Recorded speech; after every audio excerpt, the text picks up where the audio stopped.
to You've Got a Thing. Should we just start over? Is that so bad? We should just do it all over again? Okay, we're starting over. Right. Welcome to You've Got a Thing. An interview thing about Milwaukee theater things. My name is Jaimelyn Gray. Go ahead. You go. And I'm Jill Anna Ponasik.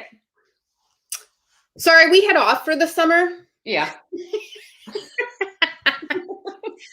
I don't think that's actually real. I don't think either you or I actually had off for the summer, but at least from, I think, major production things, you and I both had a little bit of a break, a little bit of more family focus and whatever.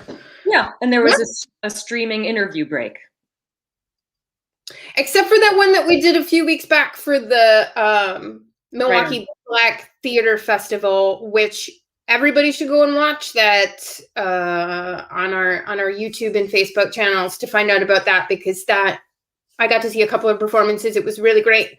And you can support that festival for next year in a ton of ways. So go and check that out. You can find all of our past episodes on the Facebook and the YouTube because we've been online for a very long time. But this is season 2. Hi. We're going to make it happen. Welcome back.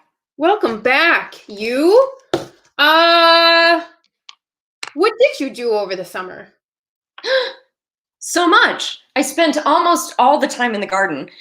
We did have, I don't know if it was a blessing or a curse, but I did have the great good fortune to work on an actual show with humans singing and acting on a stage with lights and projections and costumes and everything. I feel like it was the one thing that got to happen with the Florentine before things started to fold in on themselves again. And it was the production of Little Mahogany, and it was so rewarding to work on it, and has served to remind me how much I love being in a rehearsal hall with actors and the exchange of ideas and building something that hasn't existed before together and just all that simple stuff.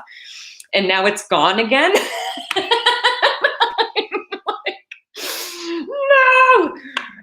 No. So, is it gone again? Well, we don't know. I think it's threatened again, I should say. For sure. For 100%.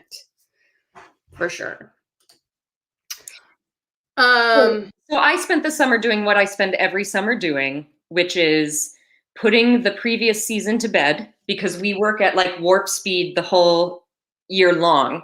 So then the end of June comes and we have to do all the paperwork and just tidy up all the loose ends, return the props, all this stuff, and then prepare for the next season in terms of all of the things that no one sees, like the copy editing, the venue rental, the casting, the dates, the all that stuff, all the stuff that I'm sure you've been busy with the Constructivists as well.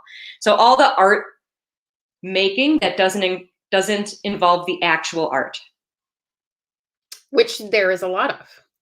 Hopefully soon because of all of that. Yes. Yeah. I don't think I've been as busy as you. I think our season things have been very up and down and a very big question mark.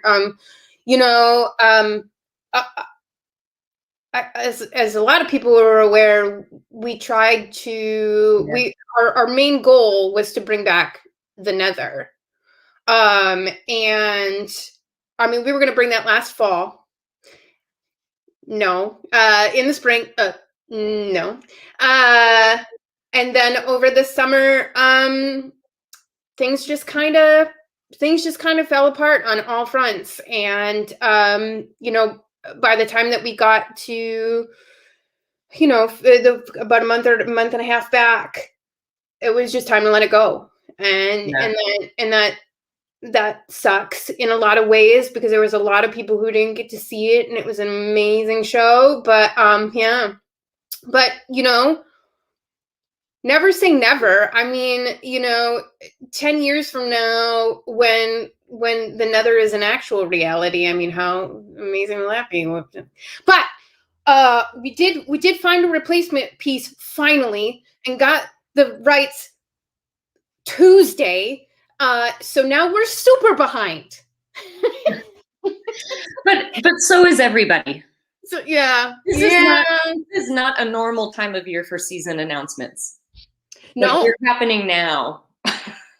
Yes, yeah, and that's because you just put yours out. Yeah, that's only for. Yeah, it's 3 weeks later than usual, maybe. But okay. I mean,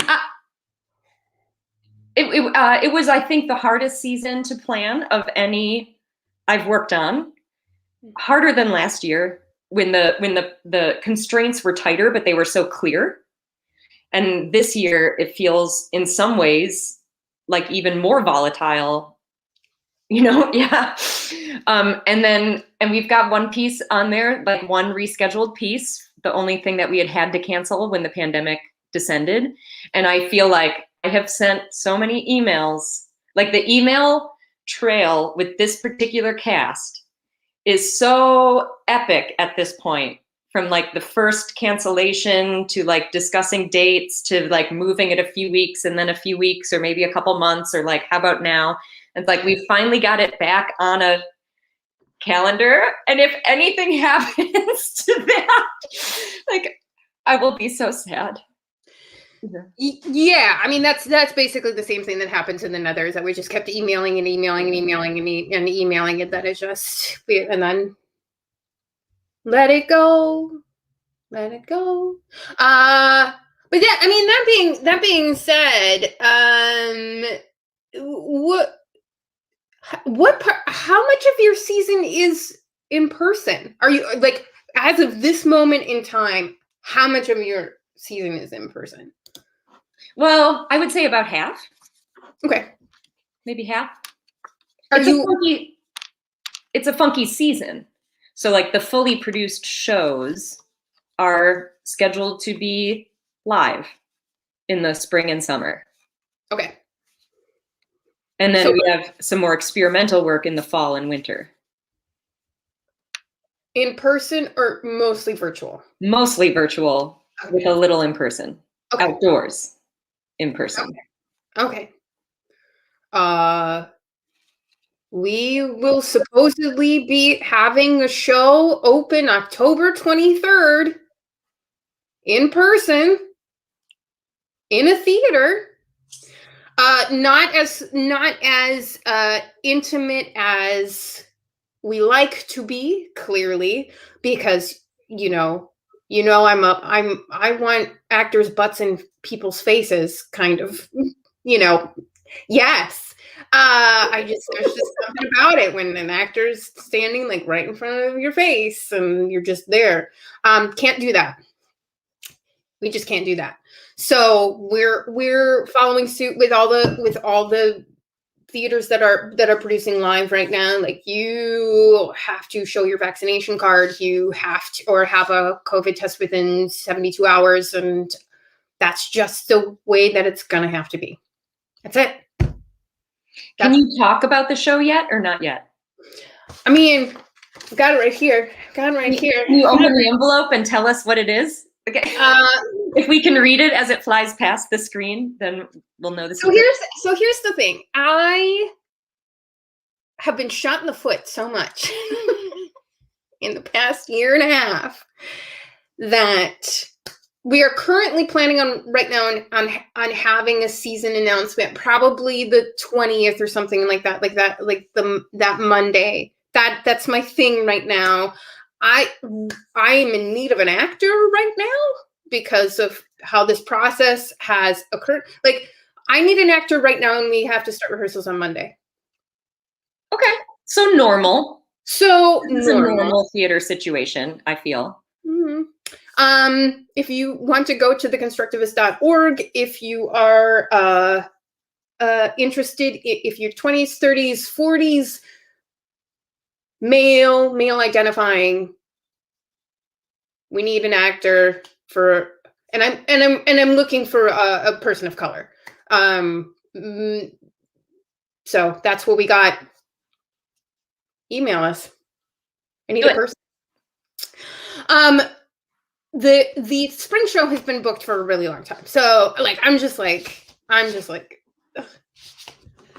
I'm ready. If there's one thing that all of this has really taught me, it's how much of a grounding force theater has been throughout my lifetime. Oh yeah. Yeah. Just coming from a very chaotic home life experience, how theater has provided that stability. As chaotic and unstable as the theater universe is, there is stability and instability. I mean, especially when, from an actor standpoint, you can always audition. Just having that constant work of working towards the next project was always there, and having this ripped away. Got to know my therapist real well in the past 18 months. Yeah, I think it's that being part of something bigger than yourself, when you're working on a team to develop something together. Like that's just such a sacred occupation. for sure. So I'm horrified and excited all at the same time. But to that I will say, if you can get vaccinated, please do it. Please. Just come on. Just please. Because the full scope of how much our industry was completely decimated because of a respiratory virus. I mean, you're a singing company, so so just and that's to say too, when you're going out to shows, make sure you check their COVID protocols before you. Really just carry a mask with you. If you have a vaccination card, carry it with you. In case you're like somewhere in Milwaukee and you're like, I feel like seeing a show, and you're already prepared to do that. So yeah. What else we got going on?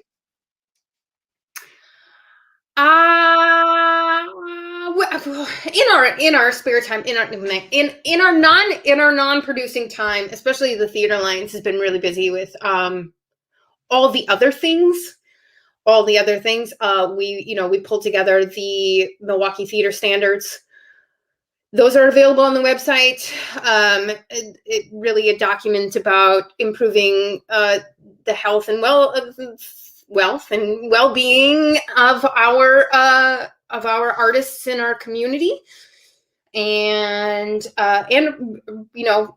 to that point for our audiences as well. It's just if our artists do well, our patrons do well too. So you can go and check that out, because our 2021-22 version is out right now on the website, Milwaukee Theater Standards at MilwaukeeTheaterLines.org. But then also a big thing that we're going to be doing this year, there is an organization. Let me see if I can share my screen here.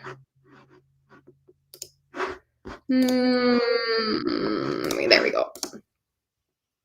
Called the Parent Artist Advocacy League.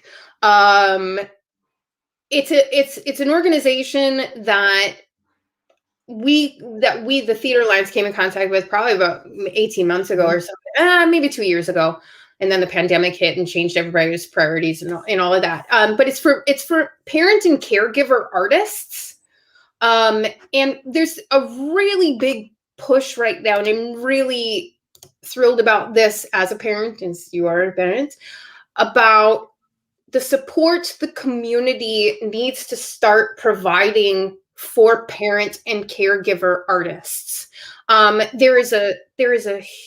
It can be a real struggle, particularly for women in childbearing years, particularly in the late 20s, 30s into 40s, to find work. And a lot of that has to do with finding roles, because roles are not written, because women are raising babies. And how great part of what PAL is trying to do is make it possible for artists to have people to care for their persons while they're in rehearsal or while they're in performance. Or so, for example, like if we, the MTA, had a general audition, we had at Sunstone Studios or something, and we could have a room that you could drop off your kid so that you can audition, that you don't have to scramble for somebody, that there's already somebody there for you to watch your kid and make it happen. I'm really excited about that. It's a big deal. I mean, I the paradigm is structured such that it's an incredibly unforgiving universe for anyone attached to any other human, right? Like, the expectation has been that once you sign a contract, you're available to that organization or that company for that project all the time. Or I just think back, it's a few years in the past for me, but like when Charlie was young and I started directing, like I just tried to act as if I didn't have a child, like I was so determined to be at rehearsal on the dot, to not let any of the distractions ever interfere, so that I was like on par with other colleagues that may or may not have young children. And then I can like very easily remember just the stress of like, if a message from school arrived in rehearsal, or, and sort of like trying to juggle that while also working on the show. And like, I hope that we're not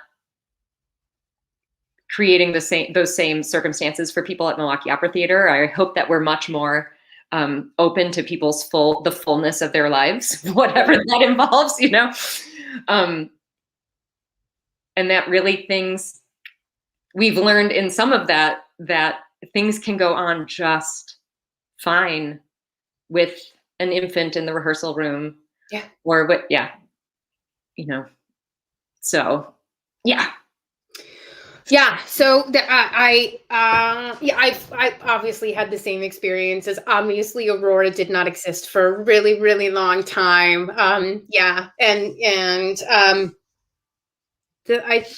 hope that the times is changing, because we need more of those voices in the room, because that is part of the human experience of what it's like being a parent or caregiver artist. And so in the coming weeks, we're trying to organize a virtual thing right now, but that we can send out for all parents in the community. That's really just hi, I'm a parent. Yes, I know. That's what I mean. Admitting that you have artistic ambition as well as offspring. Like, it's very hard to just acknowledge those dual realities. Like, I'm an ambitious artist and I have reproduced. Yeah. Yeah, that's that. I'm responsible for that person. Hi, my name is Jaimelyn and I'm a parent artist.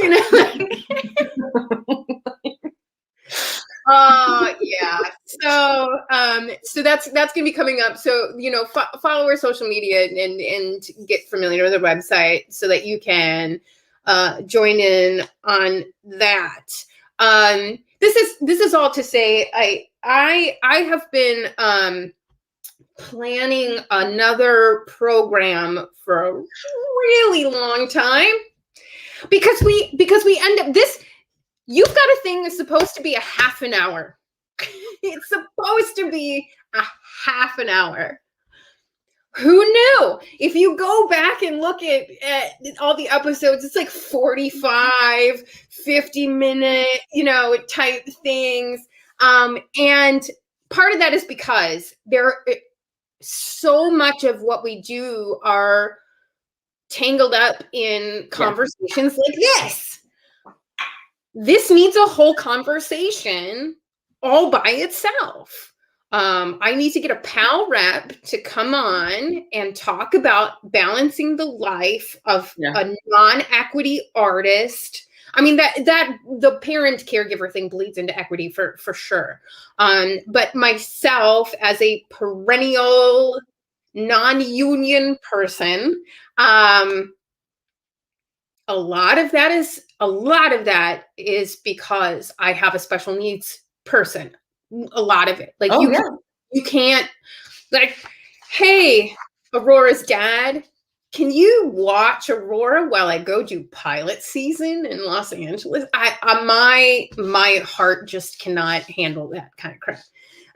So, but that's an hour-long discussion. So I've had this thing in my head because part of the Milwaukee Theater Alliance is about education and advocacy, and part of advocacy is about informing patrons in the community what we go through in life. Absolutely. I know I don't want to be tangential, but I just thought of something that like, if I had access to these ideas 8 years ago, I think I might have reshaped some things in terms of how I behaved in the world. And I've noticed as the conversation does change, or as I have like begun to acknowledge that I have a child, even some of my messages are occasionally different. And that's a really careful choice, and it's a difficult choice to make. But like, there was a moment when I was scheduled with a really long gap between meetings for something, on before the first day of rehearsal. Like, can you check the costumes at 8:45 in the morning, because that's when it's most convenient for the designer. And then I also need you to check in with the prop guy at 2:45, and then rehearse from 5 to 10, or whatever it was. And I was like, that is really challenging, because I have to get childcare in order to come over to where you are. So if we could like put the meetings somehow a little closer together so that we can get, but I think earlier, I would not have mentioned that the problem was childcare. Oh yeah. Oh no. You know what I mean? And I probably would have come up with some superhuman, totally stressful way to be there at the 2 times that my presence was requested, and it was like, this summer, I did actually say why it was a problem for me. And for better or worse, it's sort of like starting to dismantle some of the stigmatism around discussing money or sharing budgets, but the same with those obstacles, because we all want to be trouble-free for anyone that hires us. So there is like a little filter of like, do I tell the truth about what's actually going on, or do I try and like cover it up and just, pretend that this is no problem? Because of how much legitimate needs have been labeled as drama or difficulty. And you can file mental health care underneath that. You can file almost anything that's not just shut up and do your job. So part of it, I think, is like, I'm trying to acknowledge that it exists. And maybe the message is, I can do that if it's what needs to be done. But if it's possible to create a different schedule, that would be better for this reason, so that at least like we develop the awareness that these challenges exist. Well, and you think in terms of parenting, if we've all been quiet about having children, how hard it is to reach out to other parents to like, hey, I've got this audition. Oh, you're going to the same audition. can I watch your kid than you watch my kid? Like, Yeah. how much easier that would be to make happen if we only knew that our kids were hiding under the bed. One thing that you don't know about until you have kids, and then we'll stop talking about this because there's theater to talk about. But like I know this from casts as well and my own experience, but like the pickup drop-off situation is a moment of such vulnerability. Yeah. Because, and then that sort of like when you're penalized for being 1 minute late to rehearsal, or like your name will get put in the rehearsal report if you're a minute late, you know, is so terrifying because you're like, there have been so many times that I've been sitting at home and I'm like just watching. I've got my bag on my shoulder and I'm dressed and I'm ready to go. And I'm like just watching the driveway for either the babysitter or my husband to get home, you know, so that I can leave.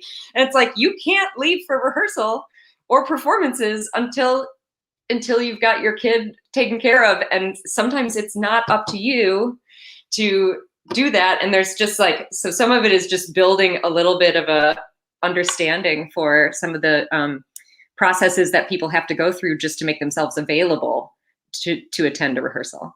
Mm-hmm. Yep. Yeah. So we're going to have a lot of conversations like that on this other program. I just decided, because I have to give myself deadlines, I just decided that this is going to be starting October 4th. Right before this program started, I looked at the calendar, and it's gonna be called On the Non-Ec, as in non-equity. Just discussions about the life of being a non-union artist, and how we can make things better. How can we can change the world, because that's what all this crap is about anyway. So, yeah, but let's talk about a little bit what is happening right now. There's a couple of things. Not everything is completely ramped up yet. You know, we're still sort of. It's coming. It's in there. The next 2 weeks are whoo. It's coming. It's coming. So for this week. Closing tomorrow, last show, your last opportunity to see Midsummer Night's Dream, The Lover's Tale from Shakespeare in the Park. That's in Jackson Park, in Milwaukee. Much like we had multiple Shakespeare tours going on this summer. Summit Players finished theirs up in August. They do the whole state of Wisconsin parks. Shakespeare, Optimists and Shakespeare in the Park stayed in sort of the Milwaukee area. I will be there tomorrow for any stalkers that are out there that you want to come and meet me or kidnap me or whatever you want to do. I'm going to be there tomorrow because I have been thwarted this whole time to get out there. Yeah. So I'm making it happen tomorrow. Aurora, good for you. Coming with me, whether she likes it or not. So I'm sorry, Susan, I might not be able to stay the whole time because my kid is still in meltdown. So, but I will be there to start at least. Pink Umbrella Theater Company has released their fall class schedule, indoor and virtual. Pink Umbrella is the wonderful and amazing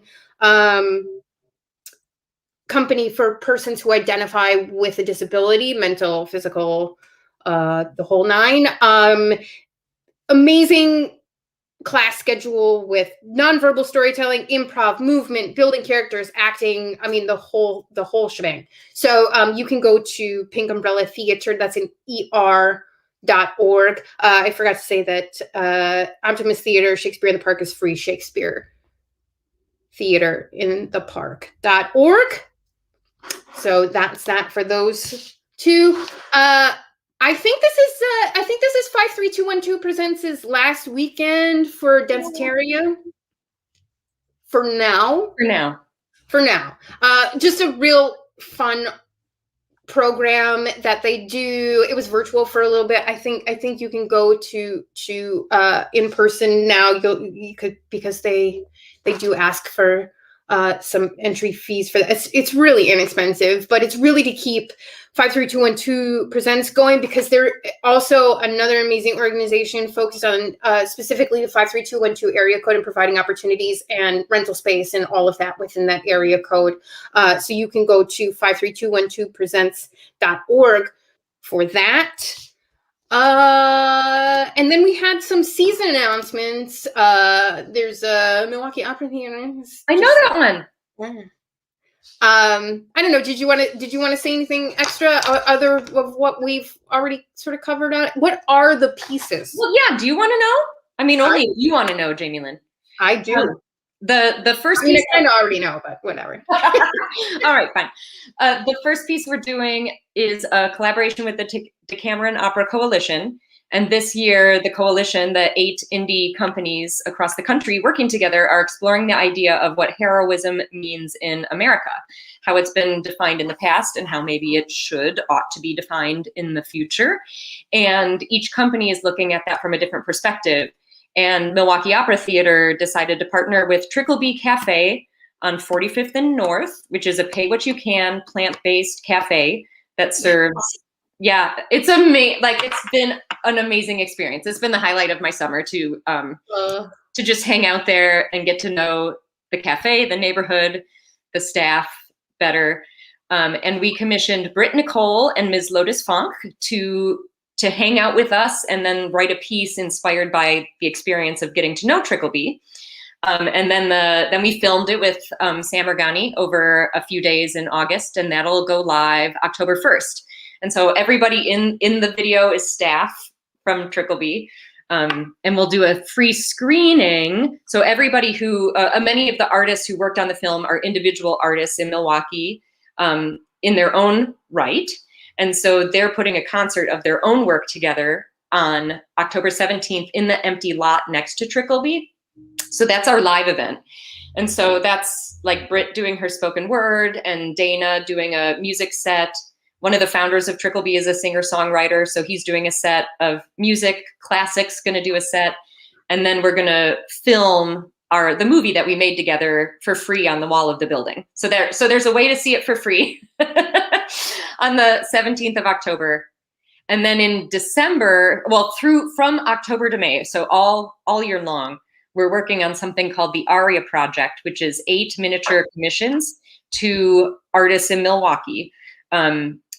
Inspired by a book I read over the summer about empowering artists and how our educational institutions tend to make us so dependent on experts and like always looking to the director, to the artistic director, to the conductor for information. So are there some ways that we can bring the center of the art making back toward the artist to control the content themselves? So the little commissions are to take a well-known aria from your repertoire, something iconic that people might recognize from pasta sauce commercials and cartoons. And then imagine it yourself speaking toward an experience that you've had in the pandemic. So what does that aria have to say about something that you've experienced in the last 18 months of what's happened in our industry, what's happening in our society, what's happening to you as an artist? So those will be shared free, one a month from October to May via email, and then they'll live like on our YouTube channel. And then we have in spring Preludes, the piece about Rachmaninoff. That's the only thing that we had to cancel in 2020. And we are 12 years ago. When I was a child, we were doing a piece called Preludes. I was a baby actor in the pandemic. Yeah, and we are hoping to do it with the original cast at the Women's Club as originally planned, 2 years from the date that we to do it. Wow. So that one's, yeah, so everyone please get vaccinated. And then L'Orfeo is the piece that we were able to do live in June, but only little excerpts of it because of the pandemic. Right. So we had just 6 singers unmasked in a ventilated space singing excerpts from the piece. But now we hope to fully realize it with lights, costumes, acting in June. So it's a big season, but it's a really eclectic gathering of original pieces, existing pieces, online, outdoor, indoor. Aren't you also directing over at Skylight? Yes. The Ernest Shackleton musical. Yes. That everyone's going to go to. It's an awesome little piece it's just a 2-person musical, but it's about adventure, survival, persistence, miracles, and being an artist. And it features a single mom. Yes. Yeah. But that is to say that also Renaissance Theater Works and Skylight Music Theater have released their seasons recently, so you can go to Milwaukee Opera Theatre.org, and if you haven't seen this program before, I like to distinguish between the theatre crowd and the theater crowd. So MOT is a theatre. Renaissance Theater Works is r-t-w.com.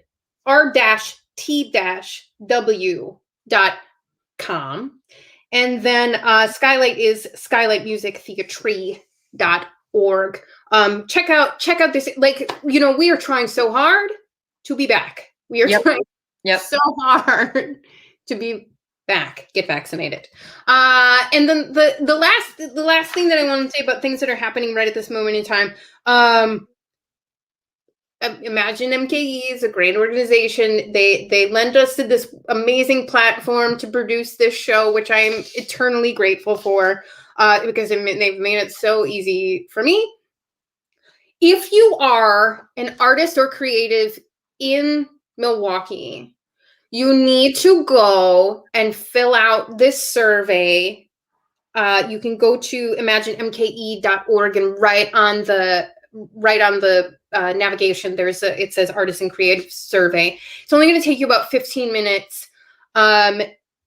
It's super important because they're gathering a whole bunch of data about what our creative processes are, how we pay for things, and all that kind of stuff. It's a complete long-term strategy about informing our government officials about how much of a public value we actually are, and that a lot of us do a lot of work for free, and that needs to stop. It just does. So please help Imagine MKE and the Wisconsin Policy Forum with data. I think they were no, I'm gonna lie and tell you some number of how many people they were actually hoping to answer that survey and whatever. But just, if you are an artist and creative in Milwaukee, please go do that at imaginemke.org. We'll report back once we know how many people submitted surveys. Yeah, we can report back how many were. And we'll let you know. I mean, to say that we should. I think I've always planned to get somebody from Imagine on this program, and it's just never worked out. We should do that. Yeah, we should do that.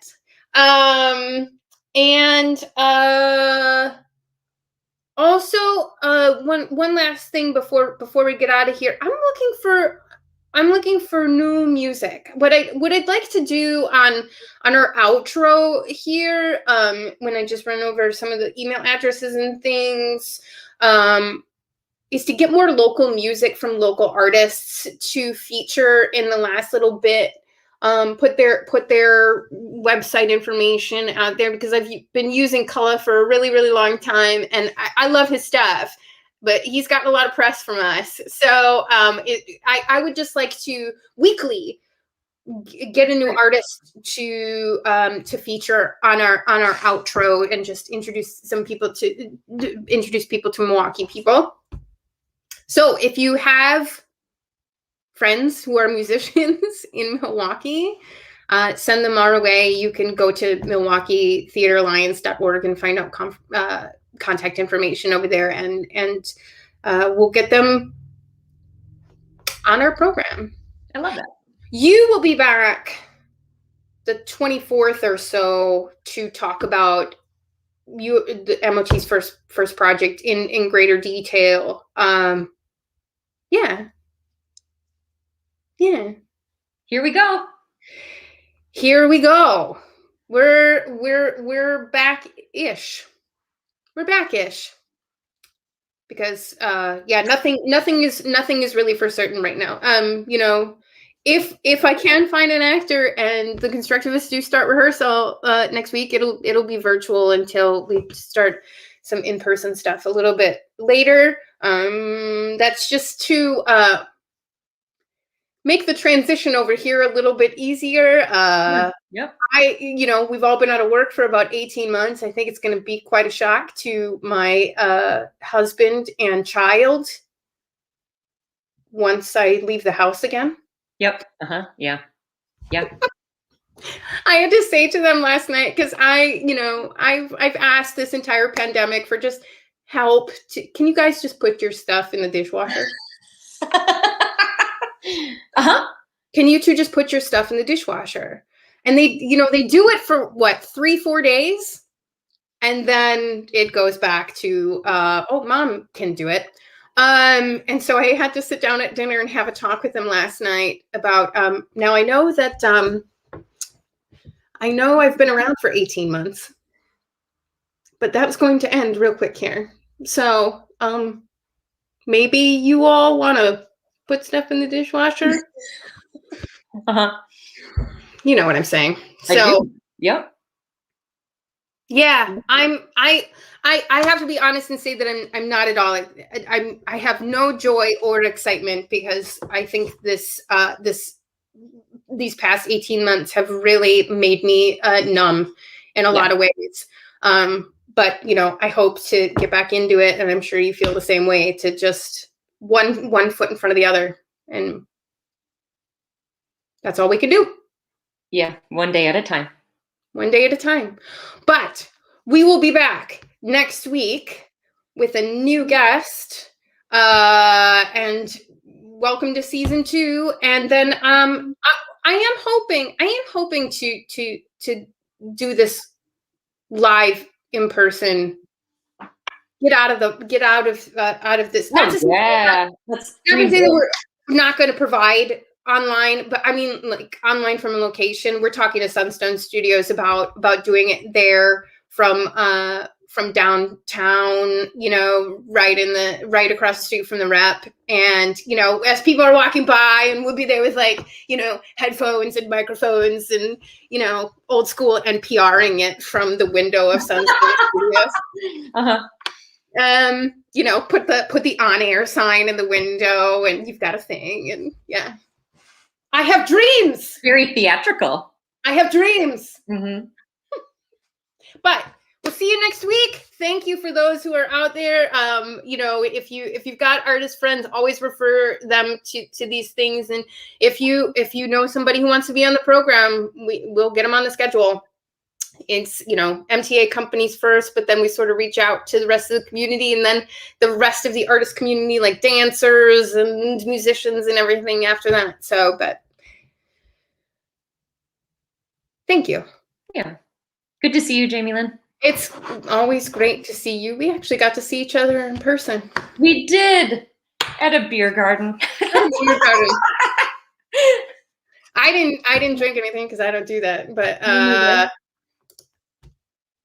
that was nice. Let's do it again. But we'll see you next week, friends, on You've Got a Thing.